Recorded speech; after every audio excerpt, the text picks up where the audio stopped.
Isinagawa naman ang isang coordination meeting sa pangunguna ni Governor Rodito Albano at Vice Governor Kiko D upang pagtibayin ang proseso ng pagbili ng palay ng NFA sa Isabela. Dumalo rito ang mga alkalde, opisyal ng NFA at municipal agriculturists upang tiyaking maayos ang pagpapatupad ng programa. Binigyang diin ni Vice Governor D na kailangang may sertifikasyon mula sa barangay at municipal agriculturist ang bawat magsasakang nais magbenta ng palay upang matiyak na sila ay lehitimong nagtatanim at kwalipikado sa programa. Prioridad sa programang ito ang mga may 2 ektarya o mas maliit na sakahan, habang isusunod ang may malalaking lupa kung may sobra sa alokasyon.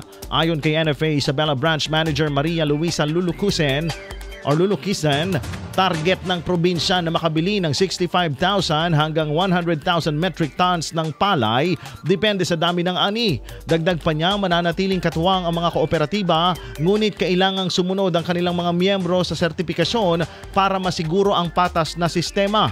Tanging palay na may tamang moisture content ang tatanggapin. 23 pesos kada kilo para sa tuyong palay, 17 pesos kada kilo para sa mga basang palay. Samantala, inatasan ni Governor Albano ang masusing verifikasyon ng mga benepisyaryo upang matiyak ang patas na distribusyon ng tulong. Nagpahayag naman ng suporta ang ilang lokal na opisyal sa hakbang na ito na layong protektahan ng mga maliliit na magsasaka laban sa mapagsamantalang sistema. IFM News.